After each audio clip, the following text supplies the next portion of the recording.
once you've understood the morality of restraining negative deeds and the morality of helping others, morality of restraining negative deeds and morality of collecting virtues. Once you understood this, then you should make effort in helping others. When you are fully committed in helping others, then on certain occasions you will be permitted to do things which were restricted earlier, right? So exceptions are there. Just as we were talking about lying in general is bad, but there are occasions when it is permitted, so long as it is definitely for the well-being of others. The far-seeing, merciful ones have allowed forbidden.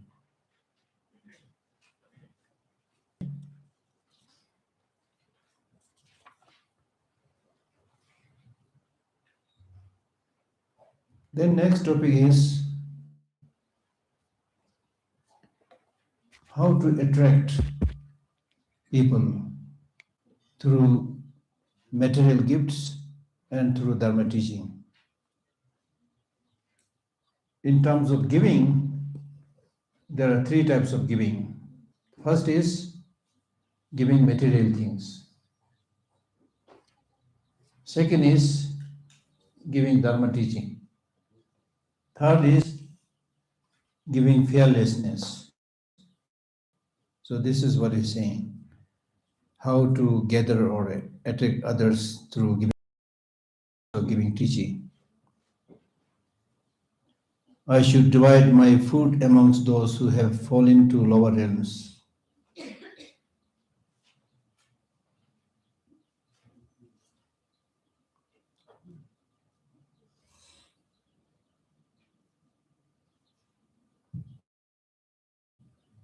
It doesn't actually say lower realms. I should divide my food among those who have fallen to a lower state, like birds, dogs, and other animals who are comparing to the human life. They have a lower state. I should divide my food among those who have fallen to lower realms, like dogs and so forth, and those without protection, for example, beggars, and practitioners, meaning those who engage in very severe monastic discipline and conduct, the hermits, who stay high up in the mountain, doing just Dharma practice.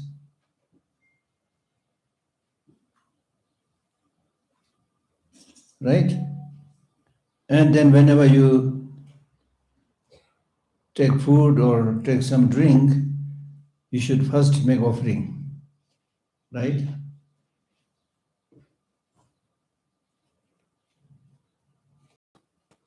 And eat merely what is sufficient for myself. What is sufficient for myself is eat. Don't overeat. Do you overeat?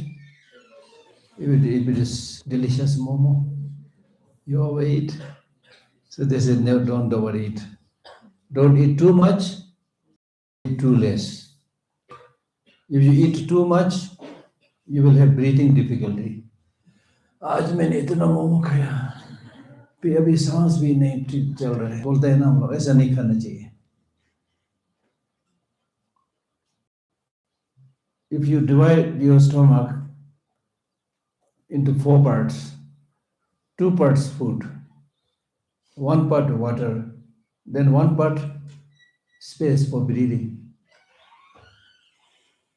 right? And if you eat too less, here luckily you don't have those problems, but in the West, there are young girls who are so concerned about their so-called figure. So people who are concerned, they are laughing. I'm joking. So people who are concerned about their figure, they really eat so less, so less, so less, and it becomes a disease called anorexia. They are like skeletons. Still, they think they are very fit, They're really starving themselves. So that's wrong. Then there are others who just to become fat and big and bulky, just overeat. There's strange things are happening in this world. There are people, groups of people who are above 7 feet, groups of people who are about 7 feet, groups of people who weigh more than 150 kilos, like the sumo fighters in Japan, Oh, like there's no limit to madness. Really, there's no limit.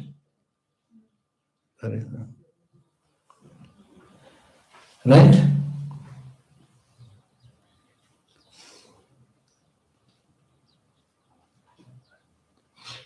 And eat merely what is sufficient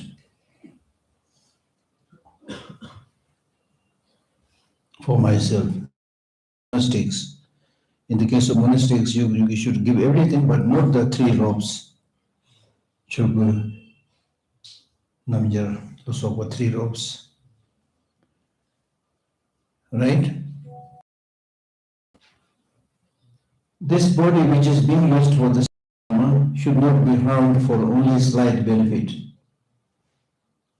By my behaving in this way, the wishes of all beings will be quickly fulfilled. Your body is really important. It's minimum for your practice. So therefore, again, it's important to follow the middle way. Follow the middle way, just as the Buddha did. Buddha undertook 6 years of hardship, austerity. He also became like a skeleton. And then he realized this is just self-modification. Right? Earlier he was a prince at his disposal. So that was also one extreme. Then 6 years hardship practice, turning him into almost like a skeleton. That he also realized that is also one extreme. Then he started eating food. Then he came up with this idea of middle way. So in terms of your thinking, it should be middle way. In terms of your daily life, it should be middle way. In terms of your food, in terms of your house, also it should be middle. It should not be too luxurious, right? It should not be too luxurious.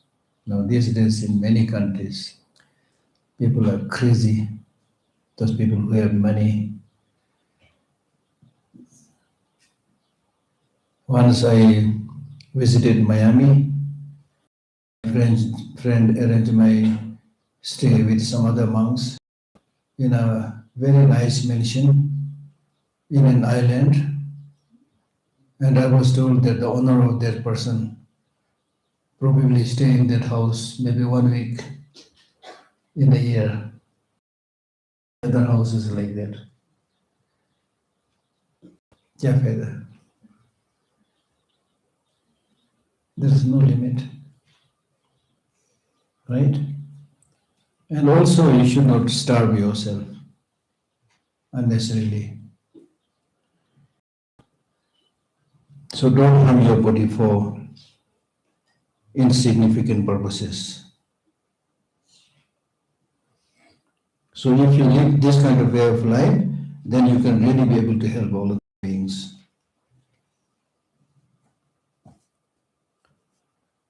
Those who lack the pure intention of conversion should not give their body a future lives.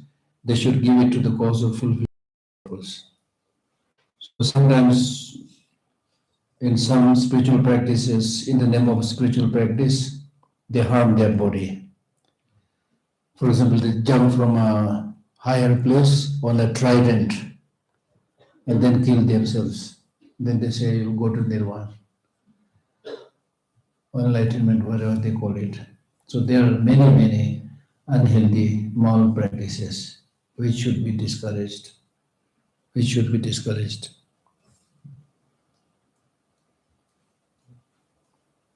Then also in terms of your teaching, Dharma should not be explained to those who lack respect, to those who, like sick men, wear cloth around their heads, to those holding umbrella sticks or with covered head. Meaning that when you're listening to the teaching, you should be really very respectful in terms of your clothing, your behavior. You should not be like stretching your leg towards the teacher or the Buddha, right?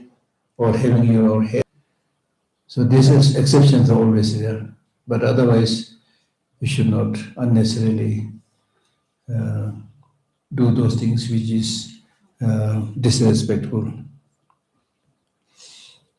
Nor to a woman unaccompanied by men, the vast and profound should not be taught to beings. I mean, although should always pay equal respect to the Dharma of the lesser and higher beings.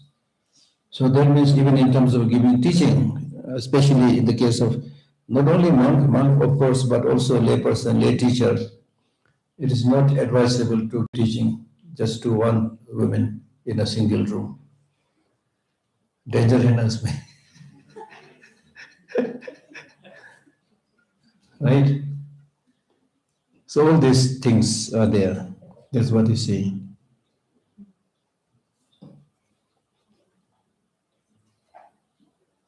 And then also do not teach about emptiness and so forth for somebody whose mind is not at all prepared.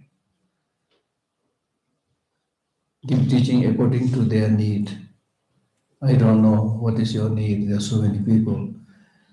But as much as possible, try to explain the teaching in such a way that people are able to learn many things.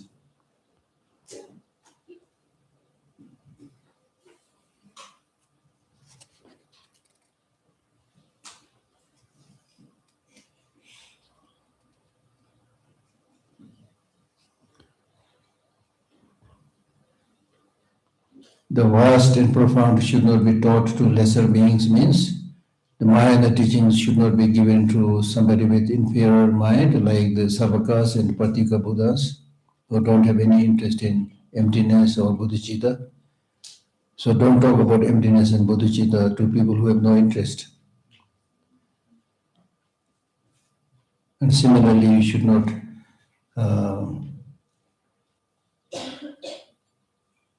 explain the vast and profound. Vast means the various stages of the path, and profound means emptiness.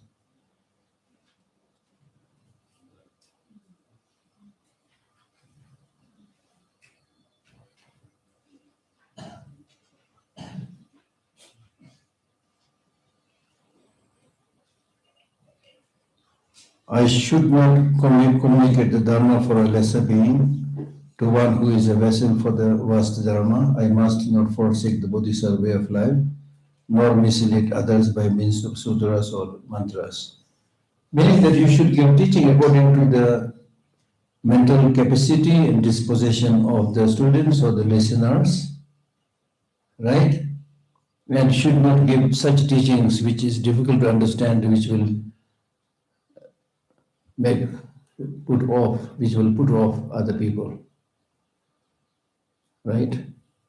Like tantra or higher things.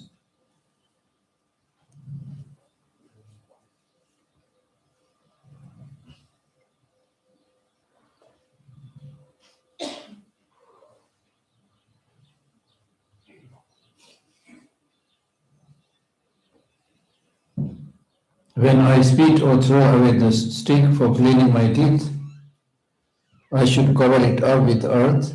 Also, it is shameful to urinate and so forth in water or on land used by others.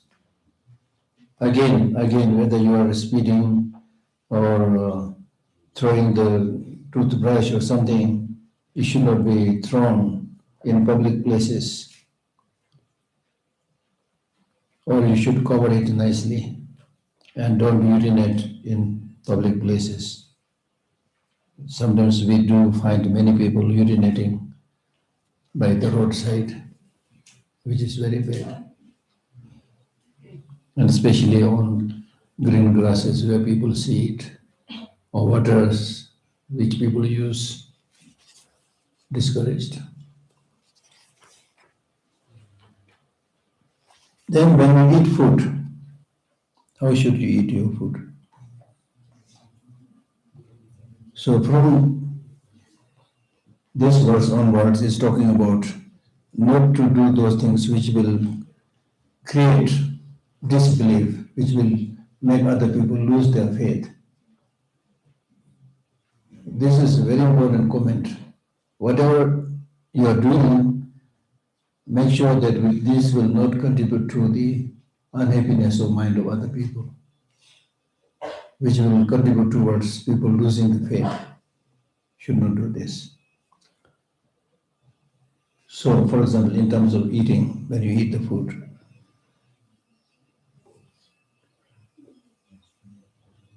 when eating, I should not fill my mouth. कई लोग पूरा mouth को fill करके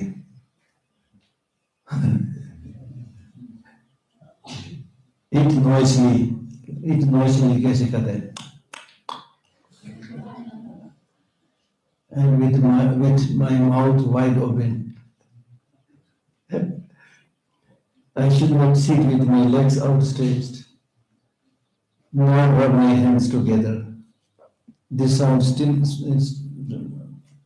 little bit stupid, but it's not saying don't rub your hands like this, but due to disrespectfulness, if you do like this, things like that, you should not do. Right? Similarly, I should not sit alone in vehicles or upon beds or in a room with the women of others. In brief, having observed or inquired about what is proper, I should not do anything that would be disliked by the people of the world. And in today's tourist guide also, they'll tell you if you visit Japan, this is the things you can do, this is the things you can't do. So you should understand those customs as much as possible.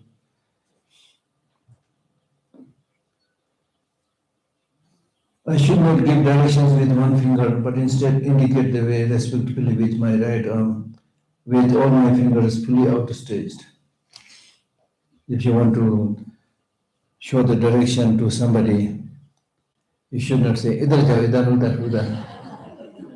Or on left hand, say, idhar jao, aisa nahi. As if with all four fingers. This direction makes difference, you see.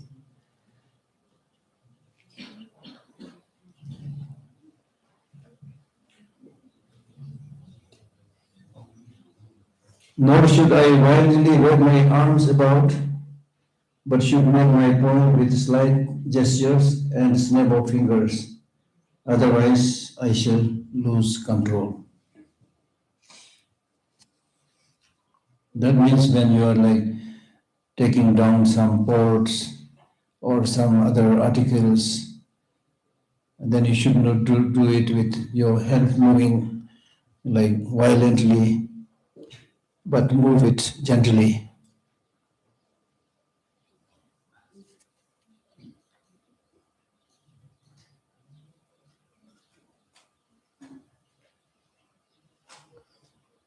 And then if you want to bring the attention of somebody, then you should snap the finger.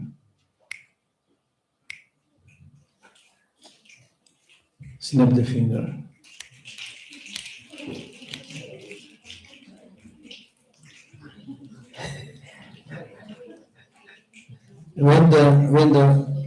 This is not a normal great Buddhist teaching, so I don't do all these things.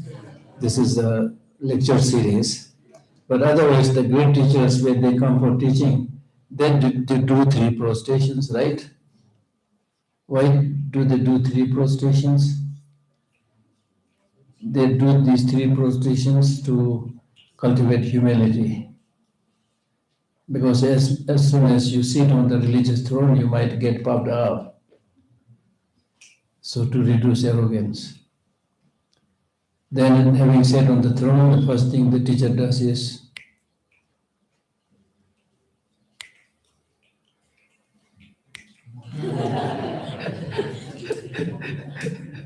I can do like this also. And then also, have you seen the monks debating? When the monks debate, we want to get up actually. Maybe. I'll show you, demonstrate you a little bit.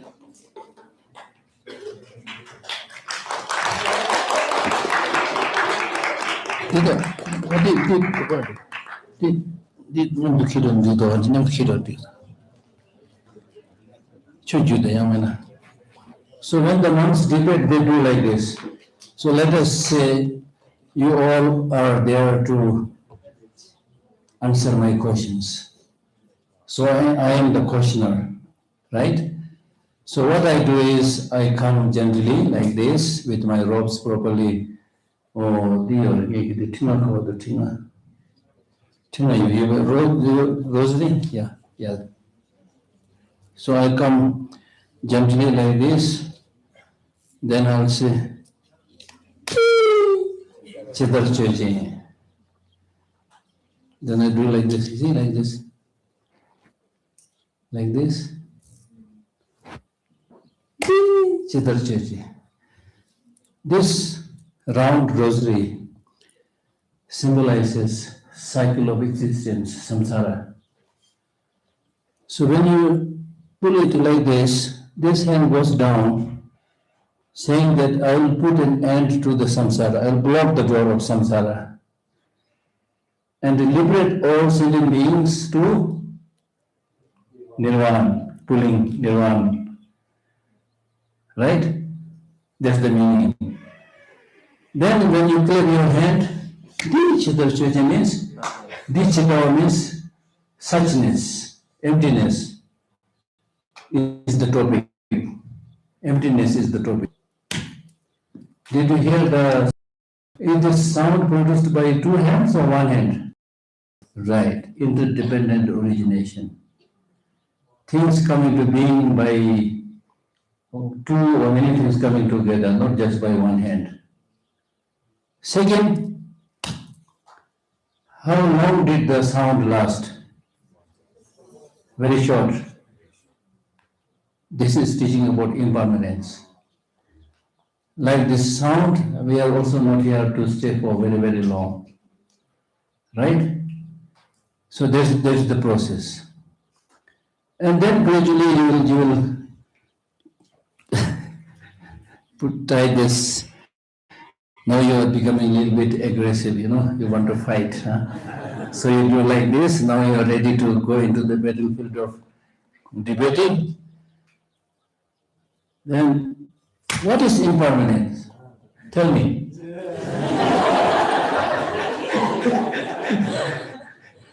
Like that. So the purpose of this debate is to find out the truth. So the questions that they ask can be on many topics. One topic, for example, for our easier understanding, let us say tree. So what's the meaning of a tree? Answer. What's the meaning of tree? I'm not asking for emptiness. Tree. Tree is something that has leaves, branches. Okay, what about that tree which has just been cut down and lying on the? Is that a tree? Huh? What about if I chop some of the leaves and the branches? Is it still a tree? Huh? So like that. So go into details to be able to really find out what is tree. This is just an example. Then there are two schools of thinking regarding what should be your expression when you debate. One school says, when you debate, you should carry a smile on your face. What's the meaning of tree? Because you are practicing Buddhism, whose foundation is compassion. That should be reflected on your face, right? That's one kind of manner. Second manner says, when you debate, you are trying to remove ignorance, the enemy. You can't be just there smiling and be nice. Come on. little bit forceful, right? So these are some possibilities. So the important thing is you need to always ask questions to other people and also ask questions to yourself and find the answer for yourself. Inner dialogue, all those things should be there. So this is a very important Buddhist process of practice. Then why neglect this end? It is said that if you activate the nerves related to the brain, it increases your wisdom. Do you recite the mantra? Omarabasana di di di di di? It really helps make you more eloquent. It's strange, right? It's really interesting, right? Okay.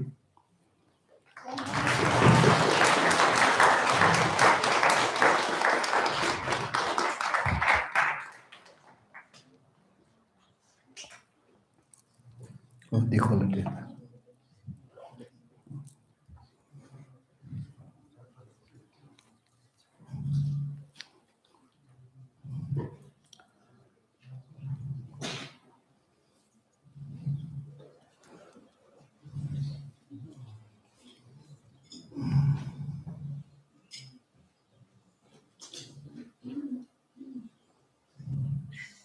Verse 96. Just as the Buddha lay down to pass away, so should I lie in desired direction when going to sleep.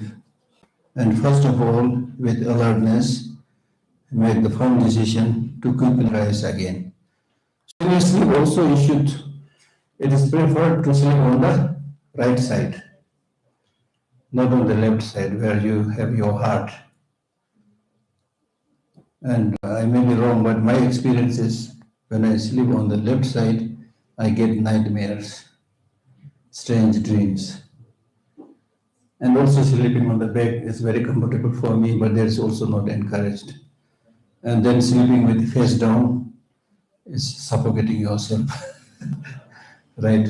So regarding these things, there are a lot of scientific findings also. But in the Buddhist teaching, it says you should sleep like a lion, and sleep with the motivation that I will sleep, nourish my body, and get up early in the morning.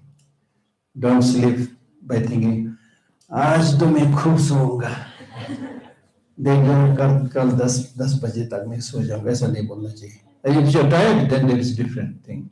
But otherwise, if you get a little bit early, it's better. And you can pick up that habit very easily. Right?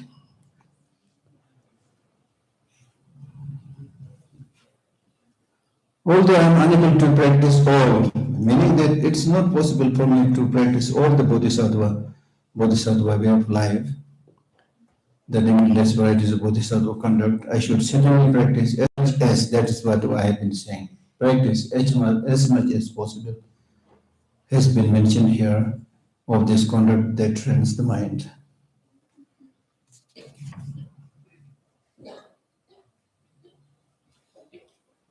So although I am unable to practice, that means in terms of perfect practice, is saying that although I am not able to practice all means the 6 perfections, the 4 ways of gathering the students, they are immeasurable practice of Bodhisattva. So as a beginner like me, I will not be able to practice all of them, but as much as possible, I will engage in the practice of training my mind. Right? And in case while you are practicing, if you engage in some breaking the rules, right, then it's important to confess it. And again, you should receive the Bodhisattva vow. And whatever other minor infractions and faults you commit, you should try to confess it 3 times a day, 3 times a night. 3 times by day and 3 times by night, I should recite the sutras of the 3 hips. For by relying upon the Buddhas and awakening mind, by remaining down, my remaining downfalls will be purified.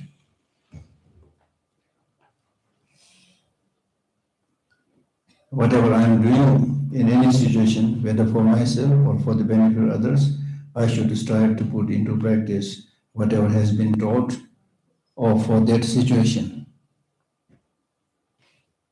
Right? So you should practice with conviction. There is no such thing as something that is not learned by the conqueror's son. Thus, if I am skilled in living in this way, nothing will be non-meritorious. So that means for a bodhisattva, there is nothing that he should not study, should not train, because he is out there to benefit all sentient beings, and the need of sentient beings are many. Right? So even if you're teaching computer or teaching English, whatever, it is to benefit others. With that motivation, if you help them, then that also becomes a bodhisattva practice. It is clearly said in the Sutra Alankara by Maitreya that unless you get trained in all the 5 major subjects, you will not be able to get enlightened. So it means medicine, study this, study that, and so forth. This is a general statement.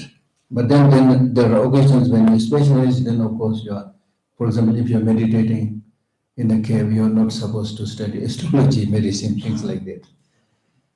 So it depends on the situation. So there's no such thing as something that is not studied by the bodhisattvas. So when a bodhisattva spends his life in this way, then there is nothing that will be non-virtuous. See, everything will become virtuous if you have this motivation. Giving one mouthful of food to a hungry dog, or teaching ABCD to some small kids, right? So many occasions are there to help others. It's not just giving money.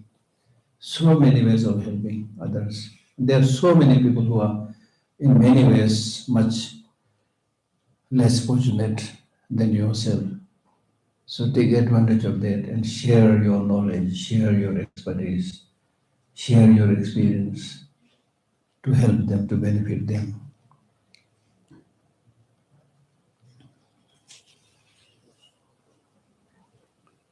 Whether directly or indirectly, I should not do anything that is not for the benefit of others. And solely for the sake of sentient beings, I should dedicate everything towards awakening. So directly or indirectly, you should do nothing other than benefiting others. And since it is only for the benefit of sentient beings, every time you do something good, you should dedicate it to become Buddha for the benefit of all sentient beings. Just as you have been reciting, and when session finishes, rejoice and dedicate that virtue for the benefit of all sentient beings. When the retreat finishes also, then you should think, rejoice. I'm lucky I attended this retreat, so I dedicate this virtue to benefit all sentient beings. Right?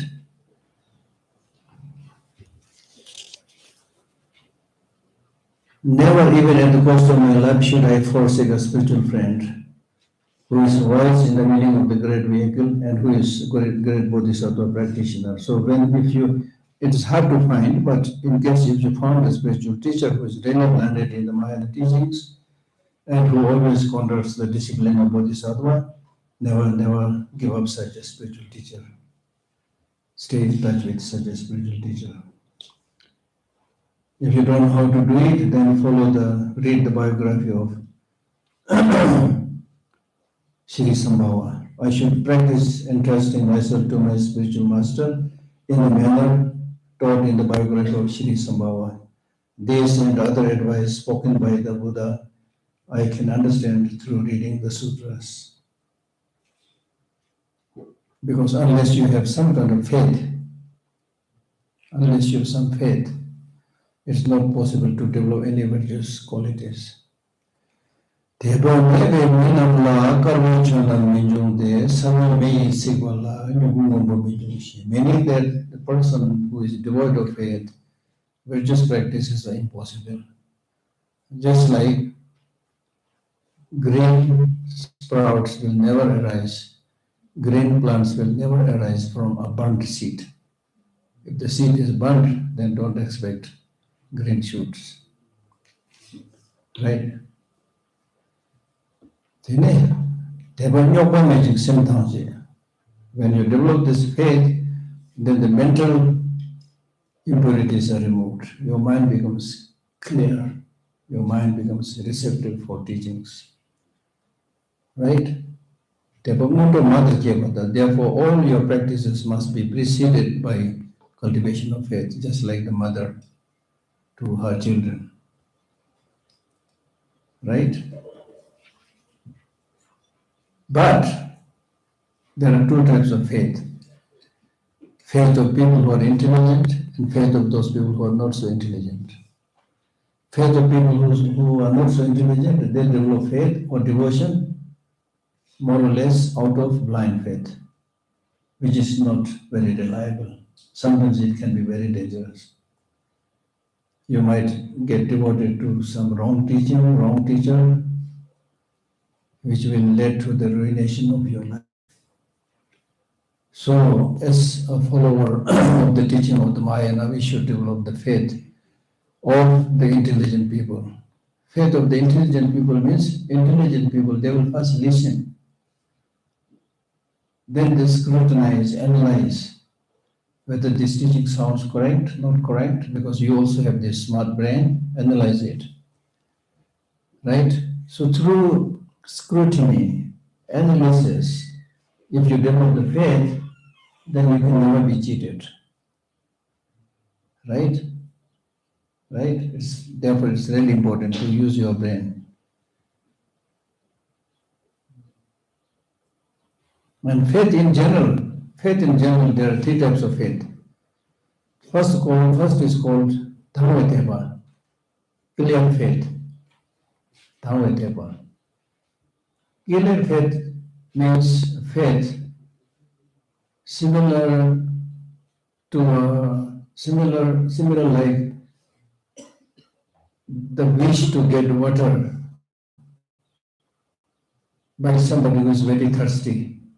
When somebody who is very thirsty, then his really mind is completely towards water.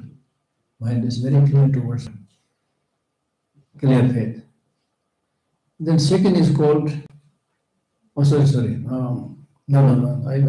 making wrong interpretation. So clear faith means like the attitude of a person, like the attitude of a lustful person to a beautiful woman.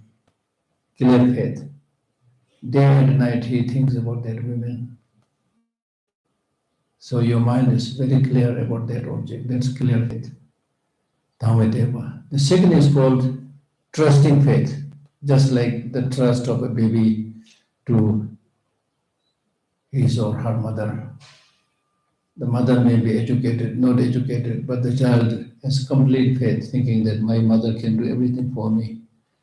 And it is because of this faith and bond, the mother somehow really does everything possible for the child. And third is aspiring faith. Aspiring faith. That is like a person who is thirsty, looking for water, wishing to get water as soon as possible. So in your spiritual practice also, that kind of aspiring faith must be there. Clear faith, trusting faith, aspiring faith. Three types of faith.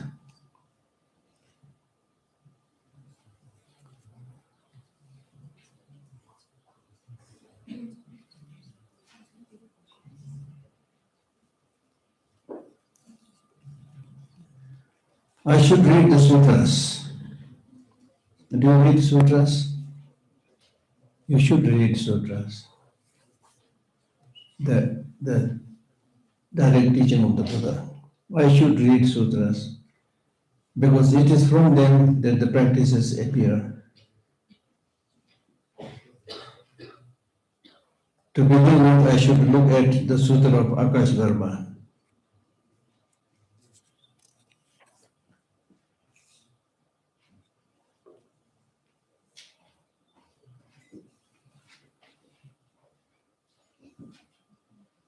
So just like the Sutra of the Sri Sambhava, which we read in verse 103, similarly you should read other sutras,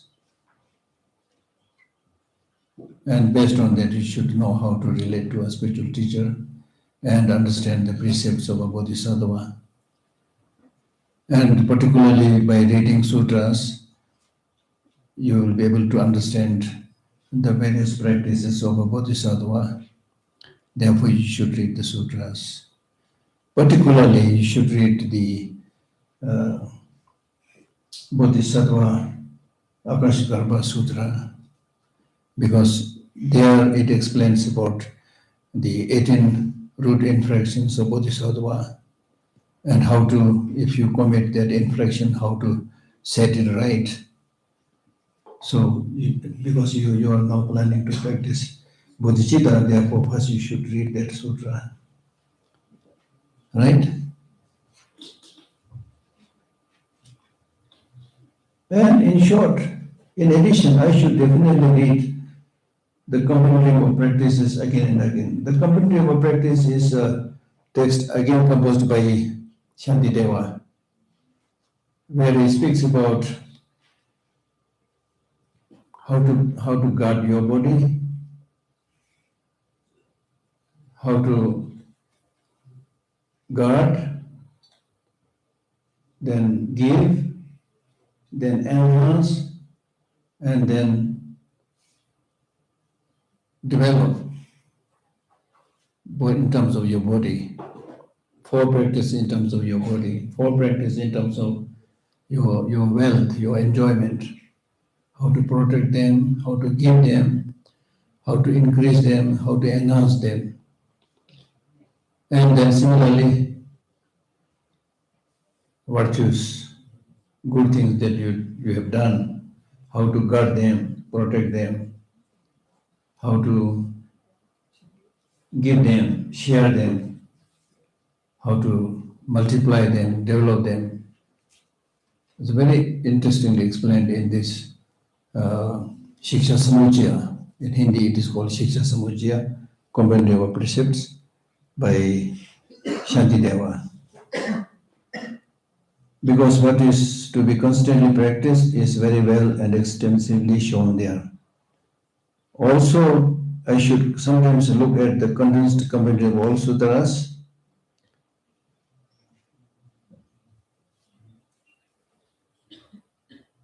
And I should make an effort to study the works by the same 2 titles composed by Arya Nagarjuna.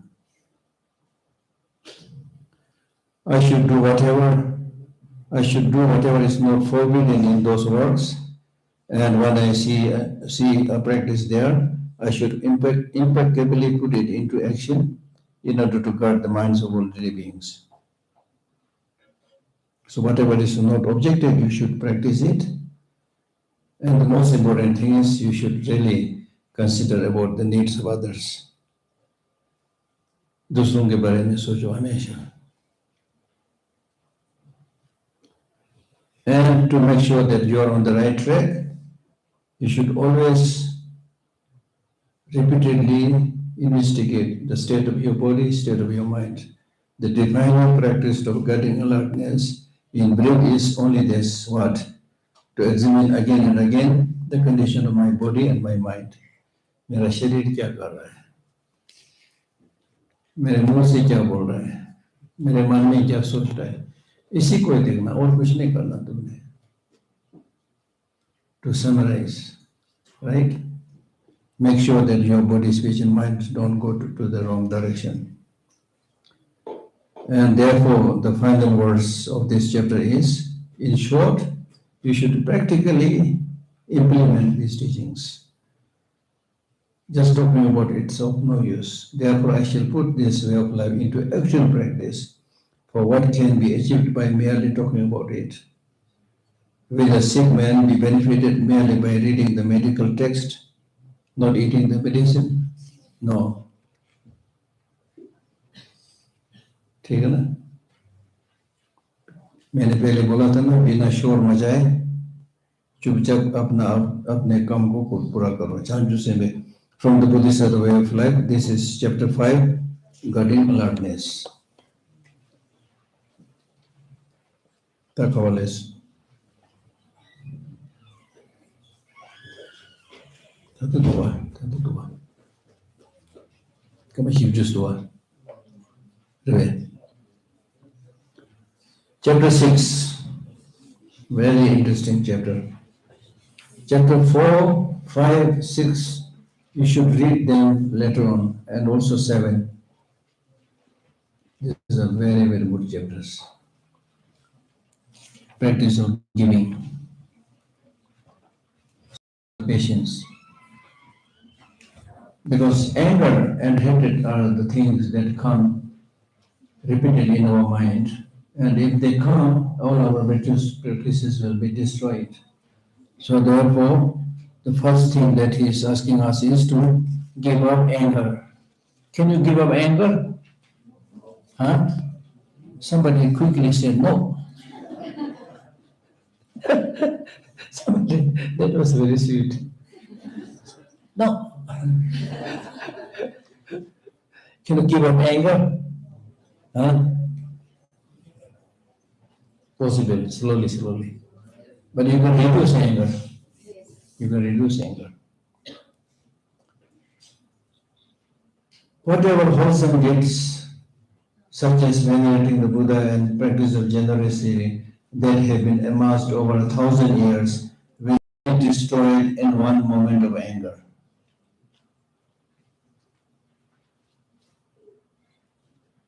Just like 3-4 बोरे से भरा हुआ उठा के यहाँ रख दो, उसको माचिस लगा दो, 1 मिनट में सब जल जाएगा.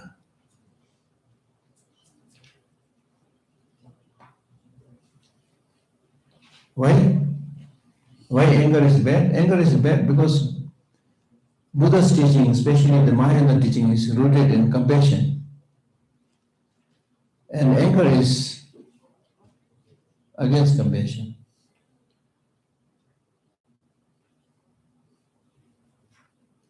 Financially also, now these days we need to talk about financial stability. Financially also, America, for example, loses billions of dollars through anger. How?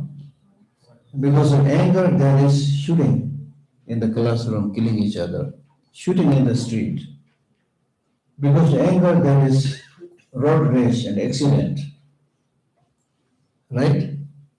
It's very expensive. What is the job of anger? The job of anger is to destroy. Anger is like a conflagration of fire. Conflagration of fire. The job of conflagration of fire is to burn and destroy things. Likewise, when you get angry, it is for destruction, not for construction. Right? There was there's a story of a father and his son. The son was very hot-tempered. He gets angry easily. He gets excited very easily.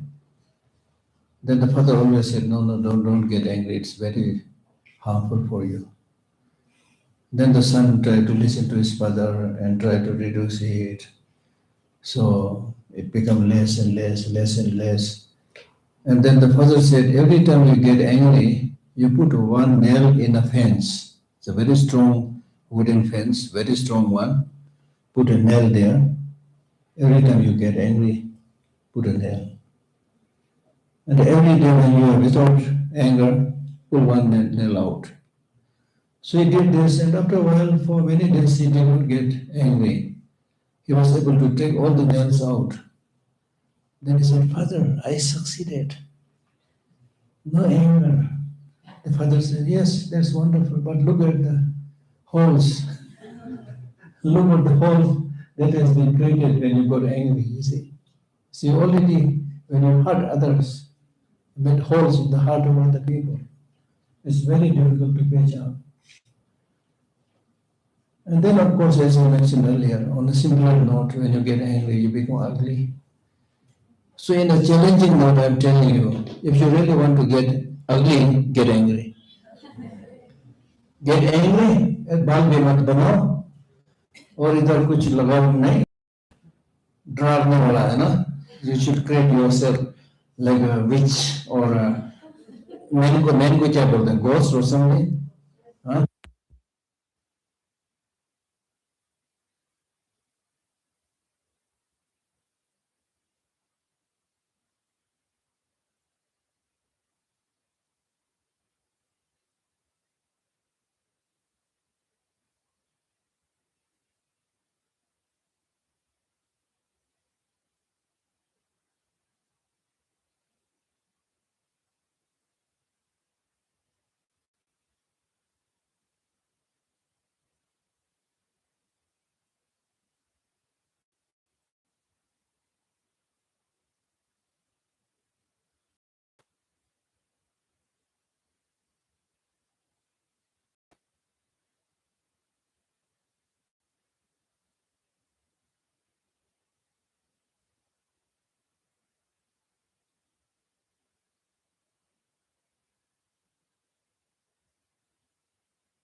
इसको आप मुंह मत लगाओ, ये पागल है बेचारा, बोलता है ना वो, तो वही पागल आप बन गए अभी गुस्सा होकर के।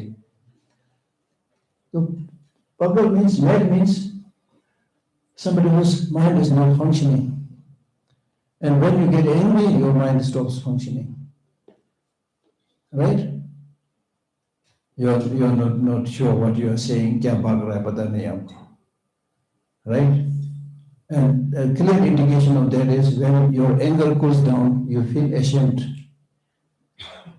So much so that then next the person with whom you picked up a fight, you have to avoid that person. जिससे मैंने लड़ा तो वो वहां से आ रहा, देखो यहाँ से चले गए। अब कहाँ तक घूमते फिरते रहेंगे आप, इसे भी लड़ा उसे भी लड़ा, और ले छोड़ के जाना है क्या? It's really something like that, you see. So very bad, very bad, very bad. इसमें बहुत सारा लिखा है, लेकिन use your common sense, see what the science says, see what the ordinary people say, their experience. We all have experience, right? जब आप गुस्सा था फिर आपने क्या किया? तोड़फोड़ किया नहीं किया? अपना बाल खींचा नहीं खींचा? कई लोग तो गुस्सा हो जाता अपना बाल नोचता, right? So what about wholesome deeds such as venerating the Buddha and generosity that have been amassed over 1,000 eons will be destroyed in one moment of anger? There is no evil like hatred and no fortitude like patience. So the counterforce against hatred and anger is patience. Thus I should strive in various ways to meditate on patience.